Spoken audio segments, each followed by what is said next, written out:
it's time for the hot topic of the hour this morning. Former President Trump is stepping up his attacks on former UN ambassador and GOP presidential candidate Nikki Haley, with just 4 days to go now until the New Hampshire primary. Here is what he said about her on Hannity last night. Watch this. She's not going to make it. She has no chance. She's got no way. MAGA's not going to be with her. She has one obsolete poll that she likes. She's about 2 months old, where she was leading Biden. Well, those days are gone. She's not leading Biden anymore. The problem is the Democrats want her to run desperately, so they have a lot of Democrats signing up in New Hampshire, but I don't think it's going to matter. Haley, meanwhile, hitting back at Mr. Trump, slamming both him and President Biden for their ages during a CNN town hall last night. Watch this. Both Biden and Trump would mean that our options would give us an 80-year-old president. We have a country in disarray and a world on fire. I am acknowledging what everybody else is thinking. They're just not saying it. I'm going to say it because our families are on the line. We need someone who's going to be at the top of their game.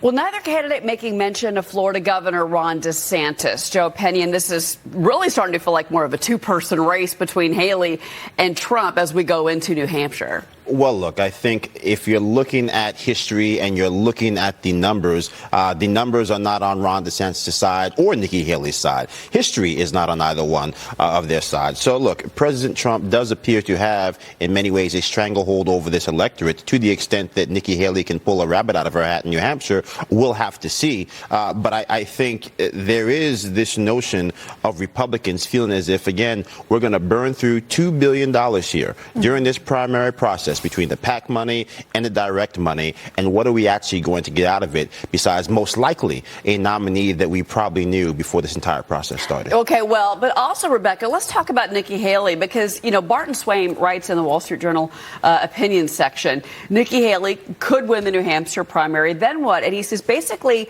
that Trump is now really going after her, attacking her, which means maybe the internal polling is showing that there is a reason to be concerned about a Haley rise in New Hampshire. We haven't heard from the voters yet. I always remind everybody of that. But they say, look, but that when she got to New Hampshire this week, her talk was the same that she'd given multiple times, according to Swain. And then he also said her cautious criticism of Trump is disingenuous, that she's not really going after him. If you really want to fight, you got to fight, and you got to bring a gun, not a knife, to a gunfight, basically. Yeah, I mean, that's absolutely true, Shara, but I think she's in a very precarious position because, to Joe's point, she knows that the Republican electorate base is with Trump for the most part, and so she can't alienate. I got to push back here. Okay. The number, okay, this is in Iowa, though. The numbers in New Hampshire are closer. Yes, that's true. Trump and Haley. Absolutely. This is different from Iowa.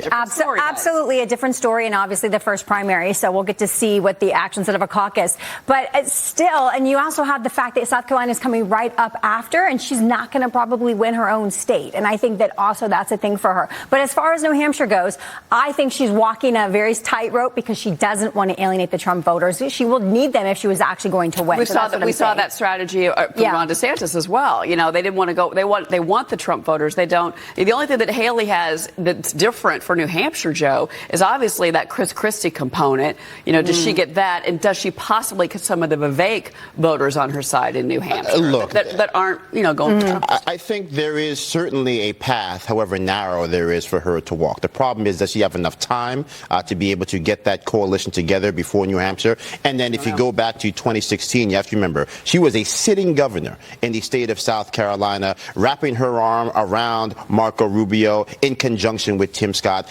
That star power combined was not enough to get Marco Rubio across the finish line ahead of President Trump. You fast forward today, you have the sitting governor of South Carolina having already endorsed President Trump, the senior senator from the state of South Carolina having already endorsed President Trump. So even if you're trying to think perhaps she wins here and she has a firewall in her home state, it does not appear that firewall is perhaps as strong as it was then, and even then it was perhaps insufficient. Well, but okay, then let's go back to DeSantis here for a second. Okay. No, but there were calls in particular.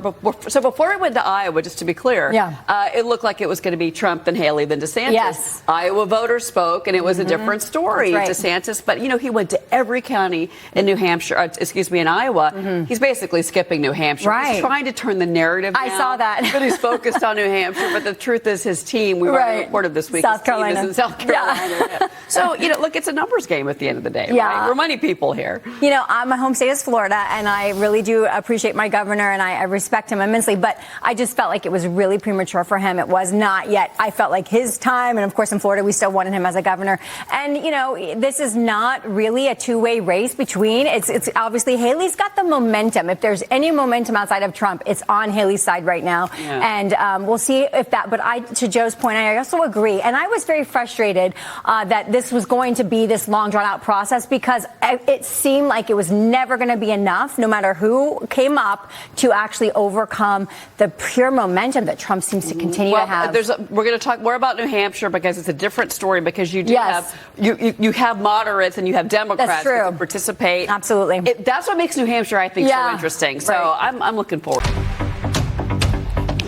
Time for the word on Wall Street. Top investors watching your money. Joining me right now, former Gartman editor Dennis Gartman. Rebecca Walser is here with me on set. Hey, Dennis, good morning. I'm going to start with you. Looking at futures. Yeah. Hey, we had a big futures are looking nice right now. Dow up 132, NASDAQ up 123, S&P up 21. And then we had a nice little rally yesterday for the close. Atlanta Fed President Raphael Bostic says he expects rate cuts to happen in the third quarter, but he's kind of changed his tune about that a little bit. And then we're looking ahead to that first Fed meeting of the year. That's January 30th. So I want to get your take on all of this. It was rather surprising to hear what Mr. Bostic had to say. We have to pay attention to Bostic much more than normal, because he's a voter this year. There's always a change of 4 members of the FOMC, 4 members from the regional presidents that switch their votes one each year. Bostic is a voter this year, hasn't been for 2 years. And it was important because he's commonly said that he didn't expect to see a change in the overnight Fed funds rate until the third or fourth quarter of this year. He's bringing that forward a bit. Not dramatically. He said he wants to see more an impressive change in the level of inflation, definitive numbers coming out. But he made a change yesterday afternoon, and it caught the market a little bit offsides. I think that was the major reason for the strong advance late in the afternoon yesterday. Plus, there was a comment that we're going to be relying upon the Federal Reserve discount window for the first time in a while, which I was very surprised by that comment. So Bostic's comments were a change, a bit in policy. And again, he's a voter this year, so we have to give him more credibility than normal. No, and that's why I wanted to get your take on his comments. And again, especially talking about, the third quarter, because if you look at the dot plot, they've telegraphed 3 rate cuts. But, the market wants more than that. And I think we're going to probably land somewhere in the middle is my best guess on that. But I do want to bring in some breaking news that we're hearing this morning about Wayfair. We're just learning that they're going to be laying off 13% of their global workforce, 19% of the corporate team. They're trying to streamline. They're trying to get rid of some management jobs. And then this is on top of the stock is up almost 11%, because, folks, when you see layoffs, a lot of times the stock rallies. And then you've got Macy's. They're closing 5 stores and laying off more than 2,300 people.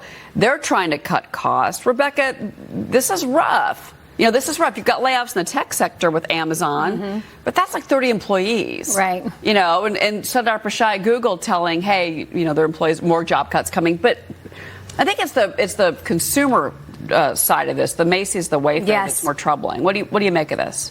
I agree completely, because we're the retail is what drives. We're a consumption-based economy, Cheryl. So if the consumer is not consuming, we've got major problems, and that recession that we keep trying to keep at bay is going to come faster. We had 200,000 plus layoffs in the tech sector last year, so they probably already trimmed a lot. Obviously with Wayfair, where they acquired Bed Bath & Beyond, I wonder how much of that management layoff and streamlining is that, is them saying, okay, we consolidated, let's do some more consolidation.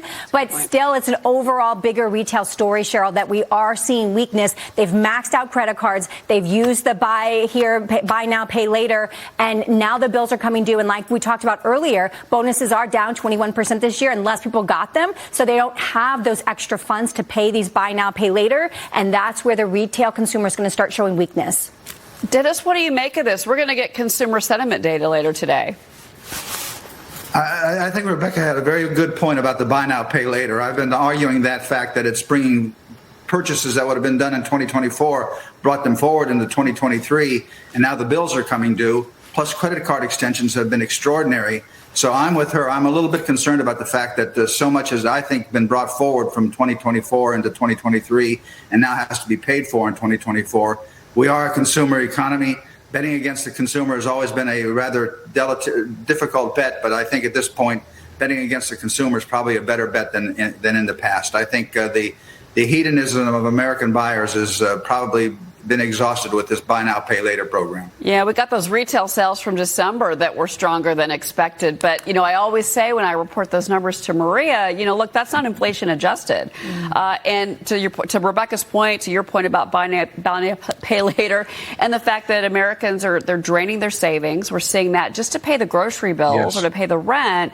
And then you've also got the credit card debt that's jumping. And, Jamie Dimon's somebody that sees that. Dennis, I'm going to give you last word today.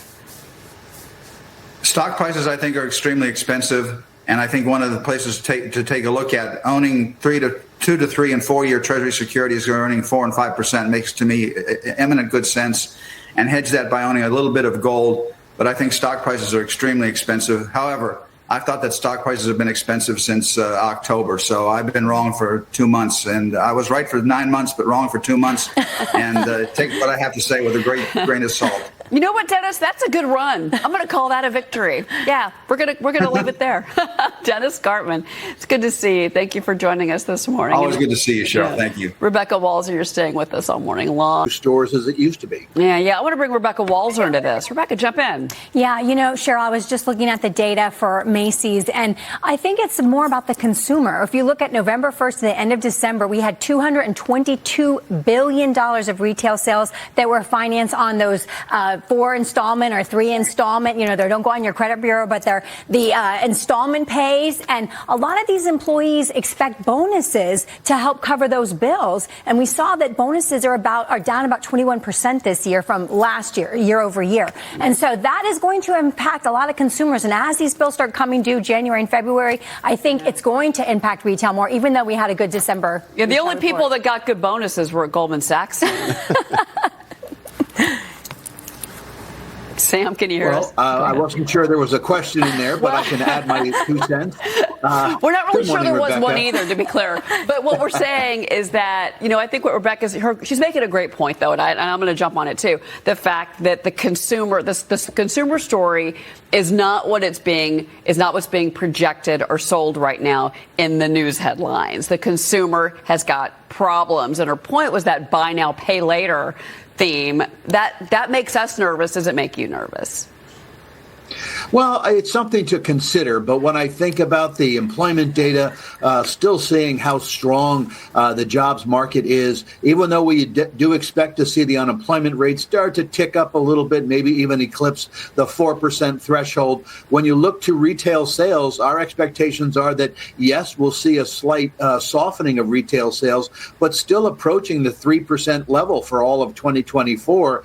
And so, yes, higher rates are doing their job by sort of cooling the jobs picture, cooling the retail sales picture. But in general, our belief is that the consumer will hold up well. There's that old saying that the consumer stops spending only when the banks stop lending. Yeah, Joe Pinion's on set with me as well today. Well, good to see you. And I think to that point about the banks stopping of the lending, there might not be anything left to lend. We obviously know that we have the highest level of credit card debt that we have ever seen. If you're looking at trying to figure out what's going on, we've got auto defaults at record levels. I mean, close to 600,000 Americans, at least 60 days behind, if not more, on those payments, higher than we had during the Great Recession. So from your perspective, obviously the numbers are good today, but as you try to basically forecast all of that out, are you concerned about these kind of external forces that may actually have a crippling effect on what's happening with these retailers? Well, good morning. Yeah, I think it's something you do have to consider. We're going to be getting a Michigan Consumer Sentiment report today, and our expectation is it's going to see a further erosion. So the consumer is being cautious right now, and obviously one of the considerations is as it relates to inflation. even though the rate of inflation is declining, it's still much higher than it was a few years ago. And that is something that is causing concern for consumers. When I look, however, to the momentum in the marketplace, the focus still is tech and communication services, but we have been seeing a bit of easing or softness coming out of the consumer discretionary category. Yeah, well, and certainly, you may see layoffs in technology, but it's those Macy's layoffs that I think that kind of caught our attention because of the concern about the consumer, to your point, Sam. So we'll see how that data looks today, later on when the markets are open. Sam Stovall, it's good to see you, Sam. Thank you. Wonderful to talk to you again. Thanks. All right. We've got debt now. They're just going to write it off, Rebecca. 4 college degrees myself speaking, so I am very sensitive to this topic. But to your point, Cheryl, for those people that actually paid as they went or whose parents worked out a deal and made arrangements ahead of time and paid, are they going to get some kind of reimbursement? But think about this. To Joe's point, Cheryl, we have never in the history of our country seen the taxpayer base pay or subsidize the highest echelon of workers in our country. And that's what we're talking about. We're talking about truck drivers and blue-collar workers paying for white-collar college degrees. How is this fair? This makes no sense. It is total appeasement propaganda from this administration trying to buy votes but announced today, Cheryl, 4 days from New Hampshire, when that happens to be the hot-button topic in New Hampshire. It reeks of propaganda to me. Exactly, Joe. And that is why, not only are they forgiving this debt, but they're skirting at the Supreme Court. This was played out in the courts. It went to SCOTUS. SCOTUS turned them down, and now it's all about the executive order. Well, look, and it's wrong. I think it's just wrong. They keep demonstrating pure contempt for the rule of law. As much as they want to say that Trump is lawless and the right is lawless, they are the ones who, when the Supreme Court says New York can't actually implement these crazy arcane gun laws, the state of New York says, oh, well, we'll just do it again. We'll reword it. Now here with the college loans, the courts have said that their plan was flawed. They've just decided to reword it and effectively disregard what the court has said. So time and time again, they show us that the reverence for the rule of law that they proclaim is more philosophical than it is actual something they're going to put in practice. One of the things I thought was really interesting about Madison's report, Rebecca, was that that young man that was interviewed that said, why would I walk away with hundreds of thousands of dollars of debt from a school when I can spend a few thousand and go to plumbing school and make just as much money. I thought that was a really interesting. I think we're seeing that's changed a lot. Well, I think that is speaking to, Cheryl, if you look at the cost of inflation over the history of the last 20 years and look at the cost of tuition, it so outpaces inflation. It is not keeping up with the reality of the market. And these people are going out with hundreds of thousands of dollars of debt, and it's taking them forever. And I'm not saying the administration's not speaking. That is a problem. But that is a problem around the value and the utility of a college degree that needs to be addressed. It's not the administration that is empowering all of these student loan borrowers to borrow massive and then walk away with a piece of paper that's not worth as much as it used to be. You know who I'd be mad if I had a kid at Harvard right now? Then I'd be really angry. Exactly. Well, you see all these individuals who have said now that they're no longer going to require these college degrees for many of these jobs. So I think that young man, in many ways, tapping into the reality that we face, that we have an AI revolution that is happening right before our eyes, that in some ways, if you're talking about STEM and all those other issues, there is a longer runway for the plumber before AI comes and takes that job than it is for the person who's sitting behind the desk. You're right, guys. I think this is a fascinating story because everyone was furious at her New York shows.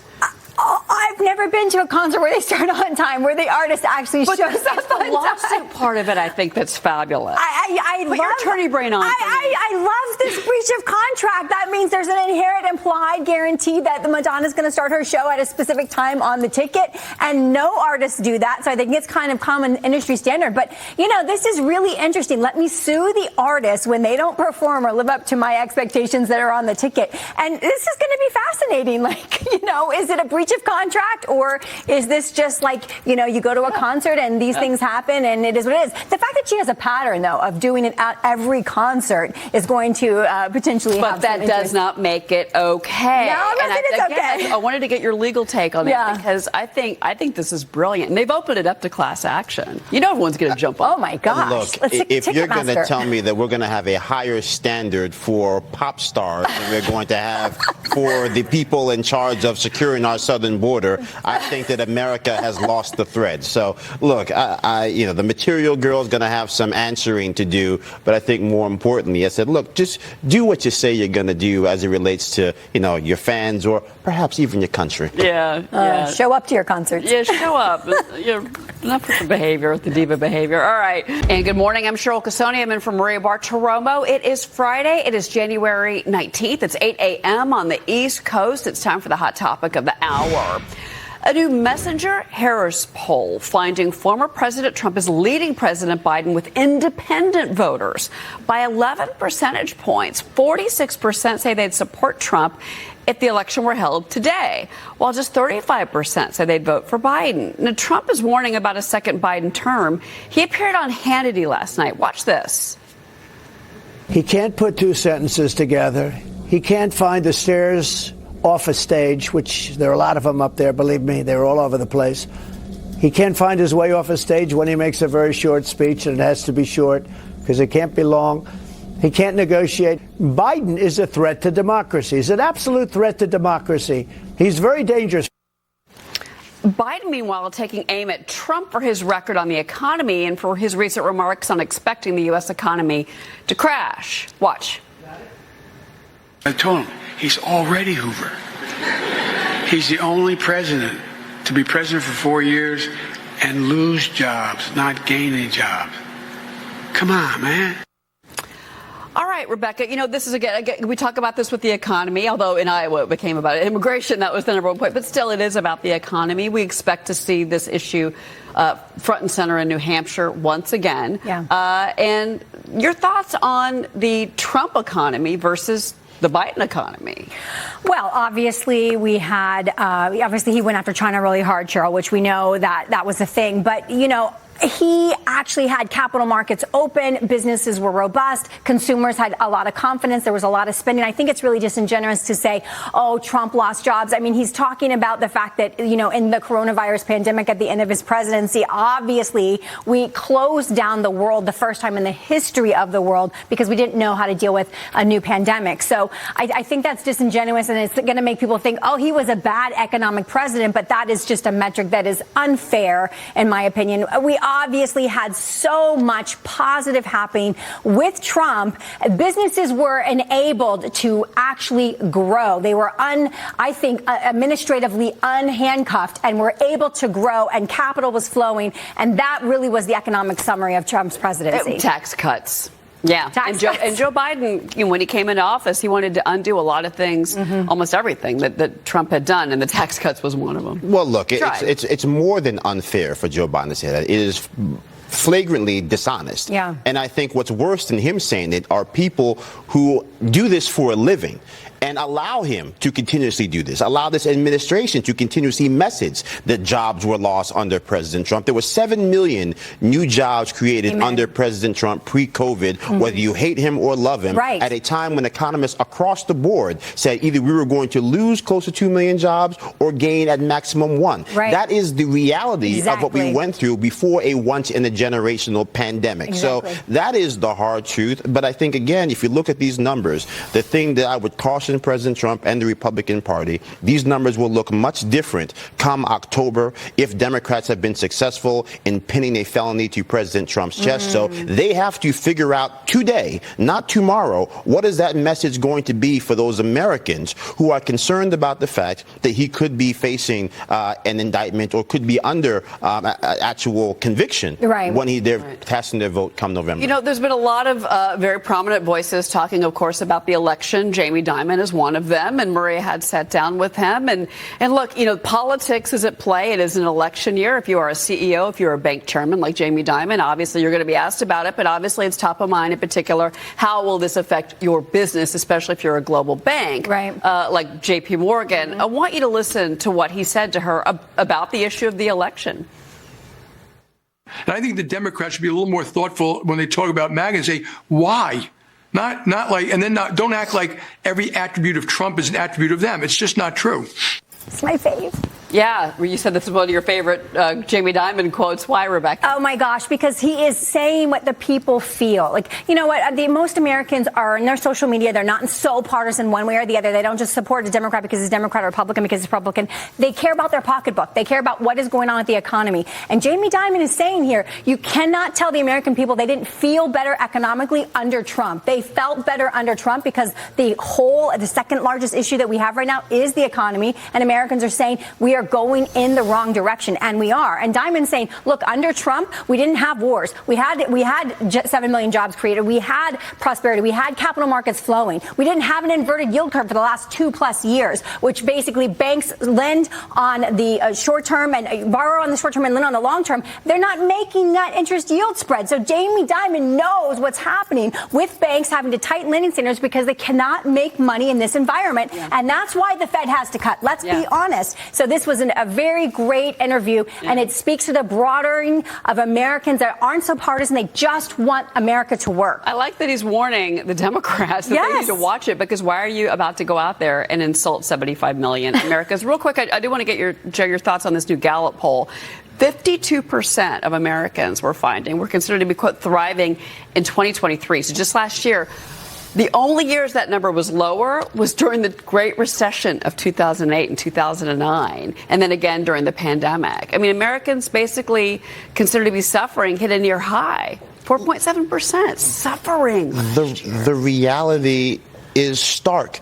You have record credit card debt, over $1 trillion in personal credit card debt, at the highest interest rate level we have ever seen since they started recording the statistic in 1994. The auto defaults, which are through the roof. The people who are still trying to buy things on Klarna and Afterpay, as you mentioned, because the credit card is already maxed out. The $5.5 trillion in savings that was eviscerated because of the actual COVID economy. That is not Bidenomics working. That is Bidenomics failing the American people. So the bank account is on E. The world is in chaos. And it has been Biden's weakness on the global stage that has invited the Chinese Communist Party to bankrupt the carnage we have seen from Gaza to Ukraine to the South China Sea. I always say that Jamie Dimon's, I'm always interested, but whether it's the earnings report or the interviews, I'm always interested because he's the one that sees the bank accounts. He's the one that sees the credit cards, and he knows what's really going on in that undercurrent. And he's very measured. He's very careful in point. I think he had an audience of one when he made those comments. Anyway.